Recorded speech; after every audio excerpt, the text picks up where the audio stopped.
बार सही पिंजरे में फंसा है, पहली बार सही पिंजरे में आया है वो। नामपल्ली वालों, हैदराबाद वालों, मैं हजारों किलोमीटर का सफर तय करके आपके बीच में आया हूं। मैं आपसे यह कहना चाहता हूं कि आपने मुझे मेरी शायरी के हवाले से सुना है, जाना है, पहचाना है। मैं आपसे यह कहना चाहता हूं कि आने वाली 30 नवंबर को आपके अपने घरों से बाहर निकलना है और तेलंगाना के मुस्तकबिल का फैसला करना है। अगर आप ये समझते हो कि ये इलेक्शन सिर्फ असेंबली का इलेक्शन है तो गलतफहमी के शिकार हो। ये इलेक्शन सिर्फ असेंबली का इलेक्शन नहीं है, बल्कि 2024 का सेमीफाइनल है। मैं इसलिए आपके बीच में खड़ा हूं। फिरोज को आप पिछले 20 साल से 25 साल से जानते हैं, पहचानते हैं। मैं तो सलाम करूंगा यार फिरोज, आपको पहली बार आपके साथ किसी स्टेज पे बैठा हूं, लेकिन इन जालिमों के जुल्म के खिलाफ तुम पिछले 20 साल से 25 साल से लड़ रहे हो। तुम डरे नहीं, तुम झुके नहीं, कहीं छुप छुपा के खड़े नहीं। जो डटे हुए हैं महाज पर, इन्हें उन सफों में तलाश कर। मैं तुम्हें सलाम करता हूं मेरे भाई, मैं तुम्हें सलाम करता हूं। बाहर निकल करके हैदराबाद की जो तस्वीर दिखाते हैं और उसके एवज में भाजपा से जो मोटी रकम वसूल करते हैं, दरअसल वो आप हो जो हैदराबाद की असली तस्वीर देश को दिखा रहे हो। मेरे भाई नामपल्ली वालों, मैं आपसे यह कहना चाहता हूं, कहने आया हूं कि एक तरफ कांग्रेस की 6 गारंटी है और उसके साथ फिरोज खान की भी 6 गारंटी है, जहां डेवलपमेंट है, तालीम की बात है। और उधर पता है किस बात की गारंटी है? जमीनें बचेंगी नहीं, लूट ली जाएंगी, इसकी गारंटी है। जमीनों के माफिया आए हैं। बचाओ अपनी नामपल्ली, बचाओ जमीनों को, अपनी नई नस्लों को राउडिज्म में जाने से बचाओ, नशे से बचाओ। एक आदमी नहीं बर्दाश्त हो रहा है, एक फिरोज खान नहीं बर्दाश्त हो रहा है। पूरी मजलिस, पूरी जमात सुबह से शाम तक नामपल्ली, नामपल्ली, नामपल्ली। अरे 60 साल से कयादत का दावा करने वाले मेरे भाई, मेरी उम्र बहुत कम है, मैं महज अभी 35 साल का हूं। मैंने तो बड़ी बड़ी तकरीरें सुनी थी, लेकिन हबीब जालिब ने कभी कहा था कि सरे मिंबर वो ख्वाबों के महल तामीर करते हैं, इलाजे गम नहीं करते, फकत तकरीर करते हैं। अरे इन तकरीरों से अब तो निकल जाओ बाहर। जो झुंझुना उधर नरेंद्र मोदी जी पूरे देश को दे रहे हैं, वही झुंझुना यहां पूरे हैदराबाद को दिया जा रहा है। सिर्फ जुमले दिए जा रहे हैं। मैं वारंगल से लेके, करीमनगर से लेके, नलगोंडा से लेकर के निजामाबाद, आदिलाबाद, पूरा तेलंगाना घूम के आ रहा हूं। तेलंगाना में कांग्रेस की सरकार बनने जा रही है, कोई ताकत नहीं रोक पाएगी। आज मोदी जी आए हैं, उनका भी हमला कांग्रेस पे, बीआरएस का भी हमला कांग्रेस पे, एमआईएम का भी हमला कांग्रेस पे। कभी सोचा है कि तीनों के रिश्ते क्या हैं? कभी सोचा है? एक कहता है 15 मिनट, उधर वाला कहता है 15 लाख, एक कहता है 15 बोतल खून, चौथा खड़ा होता है तो कहता है 15 करोड़। ये 15 का कोई रिश्ता बड़ा गहरा नहीं है? कभी समझा नहीं? और मैंने तो सुना कि कल छोटे साहब निकले थे इधर से रोड शो लेकर के, मुझको याद कर रहे थे। मुझे पता चला, बता रहे थे कि मेरी जो भी शोहरत है वो बस उनके दम से है। क्या मेरे भाई ईमान नहीं है तुम्हारे अंदर? बतो इज्जो मंतशा, बतो जिल्ल मंतशा पे ईमान नहीं रखते हो? ईमान रखा करो। मैं कुछ उन पे बात नहीं करना चाहता, क्योंकि उनके जैसे लोगों के लिए तो भी चीचा सलीम ही काफी है, अपन क्यों बोले उन बातों को। आज भी मैंने सुना कि बड़े वाले साहब भी मुझे याद कर रहे हैं। नांदेड़ अभी भूले नहीं होंगे। और मैं ये भी कहूंगा, मिराज साहब का एक शेर है कि ये हवेली से खंडर का रास्ता हो जाएगा। किसने सोचा था कि इतना फासला हो जाएगा। पुश्त पर घोड़े के रहने दो मेरा जख्मी बदन, मैं जमीन पर गिर गिरा तो जलजला आ जाएगा। मेरे भाई मुझे मत छेड़ो। जिन तकरीरों का कारोबार आप करते हो, मैं उसमें पीएचडी हूं, मैं उसी की कमाई खाता हूं। अल्लाह ने मुझे शायर बना के पैदा किया है, मुझे मत छेड़ो। मुझे छेड़ोगे तो हिंदुस्तान के हर शहर में बेनकाब करूंगा, हर शहर में, और हैदराबाद आके भी बेनकाब करूंगा। और कल को जब मेरा भाई फिरोज एमएलए बन जाएगा तो वह सिर्फ एक सीट का एमएलए नहीं होगा, वो 7 एमएलए, 6 एमएलए, 5 एमएलए जो होंगे उन पे सब पे भारी पड़ेगा, सब पे भारी पड़ेगा। मुझसे आज मीडिया के किसी साथी ने कहा कि इमरान साहब आप नामपल्ली जा रहे हैं, आपको पता है मजलिस के कितने विधायक हैं? मैंने कहा कितने हैं? बोले 7। मैंने कहा नहीं 8 हैं। बोले 8 कौन है? मैंने कहा राजा सिंह को भी उसी में जोड़ लो ना। 8 हैं, 8 विधायक हैं। पूरे मुल्क में क़यादत खड़ी करेंगे, लेकिन जहां दारुस्सलाम मौजूद है उस गोशा महल में राजा सिंह के खिलाफ कैंडिडेट नहीं देंगे।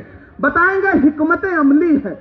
मैं तो ख्वाजा बिलाल बैठा है, इसको सल्यूट करूंगा। इसने मार दिया ठोकर, कह दिया कि छोड़ो, नहीं मानते। अगर राजा सिंह के खिलाफ लड़ाना हो तो लड़ाओ, वरना छोड़ दे रहा हूं। छोड़ दिया इसने। यार शेख बैठा है मेरा ग्रेटर हैदराबाद का चेयरमैन, बाकी साथी बैठे हैं।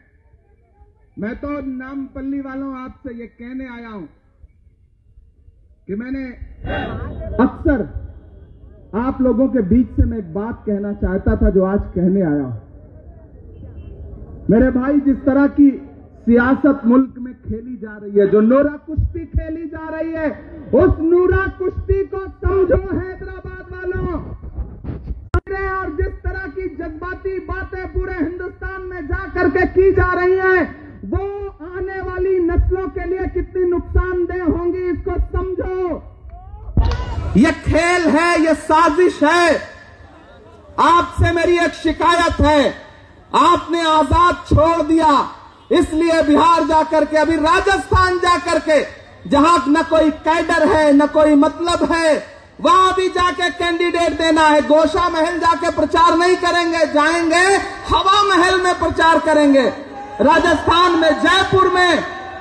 मैं इसलिए नामपल्ली वालों कहना चाहता हूं कि जो आपने उन्हें आजाद छोड़ दिया है, खुदा के लिए उस उनकी आजादी ने हिंदुस्तान में अकलियतों का बहुत नुकसान किया है। खुदा के लिए बेदार हो जाइए। मैं अक्सर एक बात कहता हूं, मैंने किसी फिल्म में एक डायलॉग सुना था। वो डायलॉग था कि आग को पानी का डर बना रहना चाहिए। आपने वो डर खत्म कर दिया, आपने उन्हें बिंदास छोड़ दिया और ये कह दिया कि जाओ हिंदुस्तान के जिस शहर में भी अकलियतों के वोटों का बंटवारा करना हो करो, तुम्हें हैदराबाद में कोई नुकसान नहीं होगा। उन्हें एहसास दिलाओ कि अगर हैदराबाद से बाहर जाकर के बुरहानपुर में, जबलपुर में, उत्तर प्रदेश में, बिहार में, बंगाल में अकलियती वोटों का बंटवारा करोगे तो हम तुम्हें तुम्हारे हैदराबाद में हराएंगे। ये डर पैदा करो, ये डर पैदा करो और उसकी शुरुआत इसी नामपल्ली से करो। मैं वादा करता हूं सरकार बनने जा रही है, आप फिरोज खान को एमएलए बना के भेजो। मुझे अपनी सरकार से लड़ना पड़ा तो लड़के इसे मिनिस्टर बना करके वापस भेजूंगा। मैं आपसे गुजारिश करता हूं, वक्त बहुत कम है, आज के बाद कल दोपहर होते होते कैंपेन खत्म हो जाएगी। मेरे भाई, ये जो केसीआर हैं, ये मोदी जी के यार हैं। बड़ी संजीदगी से ये बात कह रहा हूं। चाहे ट्रिपल तलाक का बिल हो, चाहे प्रेसिडेंट का इलेक्शन हो, चाहे वाइस प्रेसिडेंट का इलेक्शन हो, मेरी इन्हीं आंखों ने, मैं देश की पार्लियामेंट में बैठता हूं, सबसे बड़ी पंचायत में बैठता हूं, राज्यसभा में, मेरी इन्हीं आंखों ने देखा है कि जब भी बीजेपी को बीआरएस के मदद की जरूरत पड़ती है, केसीआर नरेंद्र मोदी की चौखट पे बैठे हुए मिलते हैं। ये जो कार की स्टीयरिंग अपने हाथ में होने का दावा करते हैं, उन्हें बता दो कि कार में इस बार सिर्फ स्टीयरिंग रहेगी, चारों चक्के पंचर हो चुके हैं। दरअसल ये जो कार है जिसकी स्टीयरिंग का दावा अपने हाथ में रहने का करते हैं, वो रात की तन्हाई में या तो जाकर के नागपुर की चौखट पे रुकती है या नरेंद्र मोदी जी की चौखट पे रुकती है। मेरे भाइयों, मैं आपसे ये कहने आया हूं, नामपल्ली वालों, मुझे उम्मीद नहीं थी कि आप इतनी बड़ी तादाद में होंगे। मुझे पता नहीं था कि नई नस्ल फिरोज से इतनी मोहब्बत करती है। सलाम, आपके जज्बे को सलाम। नामपल्ली वालों, पिछली बार कितनी कसर रह गई थी? सिर्फ 7,000 वोट की ना, सिर्फ 7,000 वोट की कसर रह गई थी। और इस बार तो मेरे भाई पिछले वाले के खिलाफ इतनी नाराजगी थी कि उसकी जान बचाने के लिए दूसरी जगह भेज दिया गया, किसी और को लाया गया। लेकिन एसी गार्ड और रेल हिल्स के नौजवान जानते हैं कि जो नया है उसमें मगरूरियत की कितनी इंतहा है। मेरे भाई, वो जो 7,000 की कमी थी उसको इस बार पूरी करनी पड़ेगी। न हम सफर न किसी हम नशी से निकलेगा, न हम सफर न किसी हम नशी से निकलेगा, हमारे पांव का कांटा हम ही से निकलेगा। वतन की रेत मुझे एड़ियां रगड़ने दे, मुझे यकीन है पानी यहीं से निकलेगा, यहीं से निकलेगा। नामपल्ली वालों, पहली बार आपके दयारे मोहब्बत में आया। वो जो बड़ी बड़ी तकरीरें करते हैं, क्या बातें करते हो मेरे भाई, कैसी बातें करते हो? कुछ भी जो अनाप शनाप मन में आता है और बात करोगे इतनी बड़ी बड़ी। ये गोदी मीडिया आपको चैनल पे बिठा देता है तो आप सोचते हो कि बस दुनिया आपकी वजह से चल रही है, मुल्क में जो भी हो रहा है सब आपकी वजह से हो रहा है। वो एक परिंदा होता है, जब रात को सोने लगता है ना तो अपनी दोनों टांगे ऊपर कर लेता है। जानते हो क्यों कर लेता है? उसे लगता है कि जब आसमान टूट के गिरेगा तो वो आसमान रोक लेगा। नहीं मेरे भाई, वो आसमान नहीं रोक पाएगा, कोई बर्दाश्त नहीं है। उनको लगता है पार्लियामेंट में बोलते हैं तो बस वही बोलते हैं, बाकी तो सब गुलाम है, सब दरी बिछाते हैं। अरे दारुस्सलाम सलाम में जो दरी बिछाने वाले हैं वो भी तो बेचारे मुसलमान हैं। और उस दारुस्सलाम में मैंने तो तस्वीरें देखी हैं, ये क़यादत और मोहब्बत की बात करते हैं। वहां पे मैंने देखा है कि कोई भी अपनी सिफारिश या फरियाद लेके जाए, उसके लिए बैठने के लिए कुर्सी नहीं है। कुर्सी किसके पास है? एमपी साहब के पास, एमएलए साहब के पास। आम आदमी के लिए वहां पे कुर्सी तक नहीं है, इज्जत से बिठा तक नहीं सकते, बातें बड़ी बड़ी करते हैं। नामपल्ली वालों, मैं अपने भाई के लिए आपसे दामन फैलाने आया हूं। सरकार बनने जा रही है, ये केसीआर साहब के जाने का वक्त है। मैं पूरे सूबे में जहां जा रहा हूं, मैं लोगों से विदा लेते हुए जब बाय बाय करता हूं तो वो पलट के वापसी में बाय बाय नहीं करते, पलट के केसीआर बोल देते हैं। मैं फिरोज मेरे भाई इधर आओ, मेरा तो दिल है यार तुम्हें सीने से लगाने का।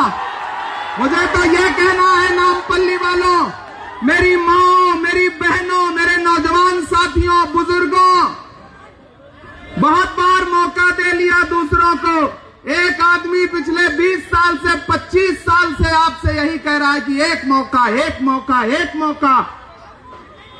इतनी गुजारिश करने के बाद तो एक मौका दे दो यार, खुदा के लिए एक मौका दे दो। उड़ान वालों, उड़ानों पे वक्त भारी है, परों की अब के नहीं हौसलों की बारी है। उड़ान वालों, उड़ानों पे वक्त भारी है, परों की अब के नहीं हौसलों की बारी है। दुआ करो कि सलामत रहे इसकी हिम्मत, यही चिराग कई आंधियों पे भारी है।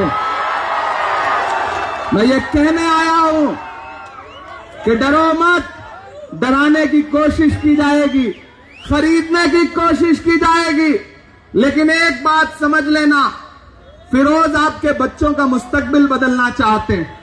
मुझे नामपल्ली वालों, हैदराबाद के दानिश्वर लोगों, आपसे एक बात कहनी है कि मेरे भाई, जब भाजपा धर्म की राजनीति करती है और आप उसके खिलाफ खड़े होते हैं और ये कहते हैं कि राजनीति और धर्म दोनों अलग अलग चीजें हैं, तो फिर जो मजहब की सियासत करने वाले हैं उनके साथ क्यों खड़े होते हैं? ये मुल्क मोहब्बत से चलेगा, ये मुल्क एकजुटता से चलेगा, ये मुल्क हिंदू, मुसलमान, सिख, ईसाई सबको लेकर के आपस में आगे बढ़ेगा। मेरे भाई, ये जो बड़ी बड़ी बातें, बड़ी बड़ी तकरीरें, उससे बाहर निकल आइए, अपने घर बचाइए, अपनी जमीनें लुटने से बचाइए। वो आ रहे हैं आपके बीच में, कह रहे हैं कि उनको एमएलए बना दीजिए। मैं आके कह रहा हूं, मैं सिर्फ एमएलए बनवाने नहीं आया हूं तेलंगाना में, मैं मिनिस्टर बनवाने आया हूं, चीफ मिनिस्टर बनवाने आया हूं। और मेरे छोटे ख्वाब नहीं होते हैं, मैं छोटे शिकार नहीं करता हूं। मेरी आंखों में 2024 में दिल्ली की गद्दी है, जहां राहुल गांधी को प्रधानमंत्री बना के बिठाना है। नामपल्ली वालों, पहली बार आया हूं, वक्त बहुत कम है यार। आप इतने मोहब्बत वाले हैं कि आपसे तो मन कर रहा है कि बस गुफ्तगू किए जाऊं, बातें किए जाऊं, बातें किए जाऊं। हम करें बात दलीलों से तो रद्द होती है, उनके होठों की खामोशी भी सनद होती है। कुछ न कहने से भी छिन जाता है एजाज़े सुखन, जुल्म सहने से भी जालिम की मदद होती है। जालिमों की मदद करना बंद करिए, बंद करिए जालिमों की मदद करना। उनसे कहिए कि ये वक्त बाय बाय करने का आ गया है, फिरोज को जिताइए। मैं आपको एक नज्म सुनाता हूं ताकि जिस शायर को वो याद कर रहे थे वो शायर शायर के तौर पे भी खड़ा हो जाए। मेरे भाई, जो ये बताते हैं कि पूरी कायनात में बस वही काम कर रहे हैं, उनसे बताना कि एक 35 साल का नौजवान आया था, वो आपसे आकर के कहते हैं कि कांग्रेस तो ऐसी है, कांग्रेस तो वैसी है, कांग्रेस ने 70 साल में क्या दिया। उधर नरेंद्र मोदी पूछते हैं कि कांग्रेस ने 70 साल में क्या बनाया, इधर असदुद्दीन ओवैसी पूछते हैं कि कांग्रेस 70 साल में क्या करी। दोनों के एक जैसी बातें हैं। एक दिन मैं पार्लियामेंट में था, नरेंद्र मोदी जी सामने बैठ के भाषण दे रहे थे, बोलो बताओ कांग्रेस ने 70 साल में क्या बनाया। आगे खरगे जी बैठे थे, उन्होंने पलट के मुझसे कहा, इमरान मत बताना, जो बताओगे ये उसे भी बेच देंगे, इनका काम सिर्फ बेचने का है। उसी तरह ये जो कहते हैं कि कांग्रेस 70 साल में क्या करी अकलियतों के लिए, मैं बताता हूं, उन्हें भी बता देना कि वो कांग्रेस पार्टी है जिसने डॉक्टर जाकिर हुसैन को इस देश का राष्ट्रपति बनाया। वो कांग्रेस पार्टी है जिसने फखरुद्दीन अली अहमद साहब को इस देश का राष्ट्रपति बनाया।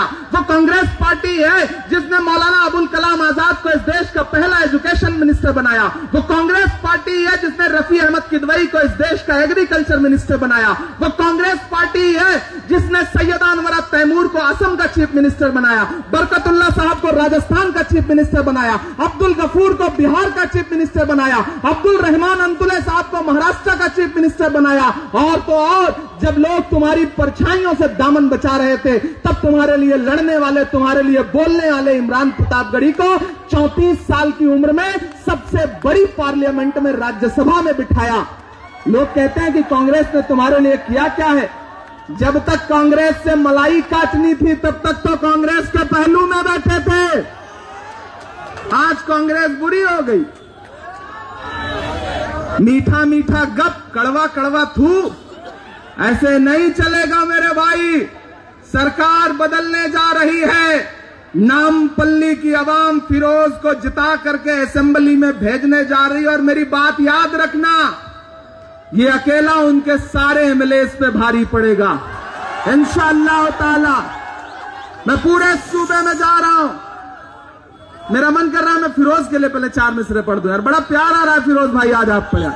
आपकी दिलेरी को सलाम करता हूं और नामपल्ली से कहता हूं कि दायरे में सिमट के आएगा। तैयार रहना। पीछे ऐसे भी दोस्त खड़े होंगे जो इन्होंने अभी तक फैसला नहीं किया है कि तोते की जान बचानी है या फिरोज खान को जिताना है। मैं उनसे भी कह रहा हूं कि दायरे में सिमट के आएगा, हर रवायत से हट के आएगा। आंधियों को जरा खबर कर दो, आंधियों को जरा खबर कर दो, शेर वापस पलट के आएगा, शेर वापस पलट के आएगा। कि अब तो तेलंगाना की है यही पुकार। अगला जो मिसरा है ना, वो दिल में ठक से लगे तो पहुंचाना इन लोगों के कानों तक की आवाज है कि अब तो तेलंगाना की है यही पुकार।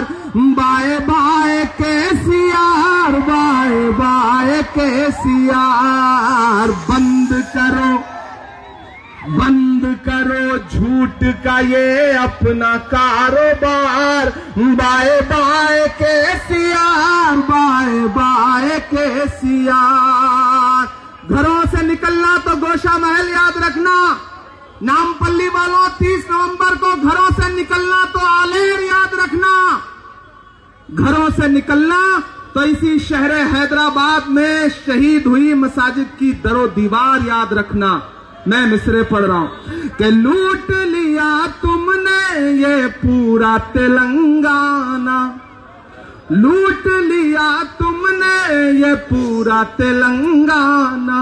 झूठ मूठ का बनाओ ना बहाना, माला माल हो गए सब तेरे रिश्तेदार।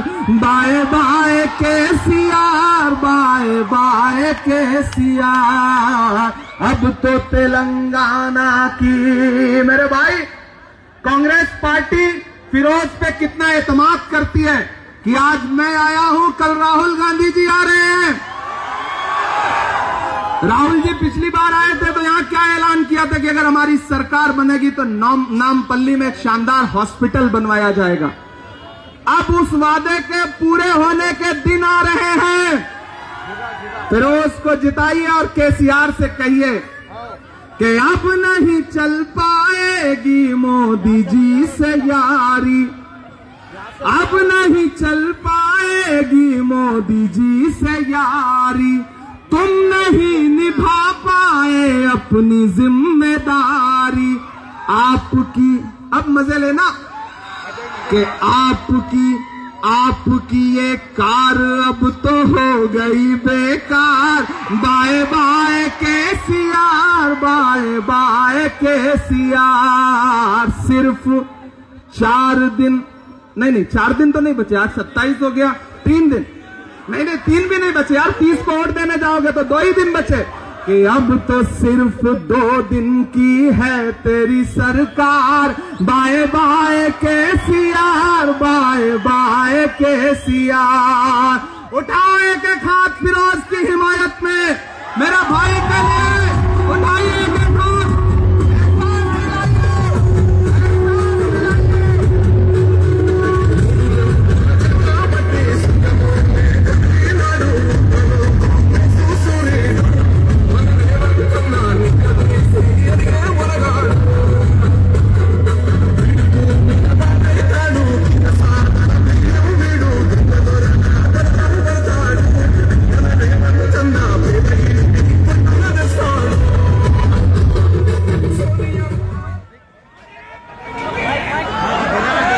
मेरी माओ बहनों में आखिर में ये जो 2.5-3 मिनट का वक्त बचा है, इसमें बस इतना कहना चाहता हूं मेरी माओ बहनों कि मुझे खुदा ने मेरे कलम को ताकत दी तो मैंने उस कलम से महबूबा के जुल्फ आंचल पर शेर नहीं कहे, मैंने नजीब की मां के आंसुओं पे नज्म कही, मैंने पहलू खान के लिए नज्म पढ़ी, मैंने फलस्तीन के लिए नज्म पढ़ी। मैं पूरे हिंदुस्तान में आपके आंसुओं को नज्में बना के पढ़ता हूं। और उठा के देख लेना, जब से पार्लियामेंट पहुंचा हूं, एक भी दिन ऐसा नहीं गुजरा है जब तुम्हारे मसलों पे लड़ता हुआ ना मिलूं।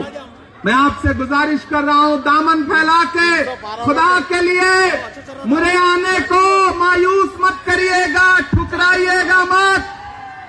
फिरोज को एक एक वोट दे करके तीसरे नंबर पर है बैलेट में हाथ के पंजे का निशान। ये जो पतंग है ना, किसी का जलवे रंगी तखय्युलात में है, कोई चिराग बन के जिंदगी की रात में है। बहुत बुलंद फजा में तेरी पतंग सही मुझे पता है, मगर डोर किसके हाथ में है? नामपल्ली वालों, मेरा दामन, आपका ओट, फिरोज की मोहब्बतें 20 साल से आपसे एक मौके के लिए कह रहा है। नजदीक पहुंचा के छोड़ देते हो, इस बार साहिल के उस पार कर दो।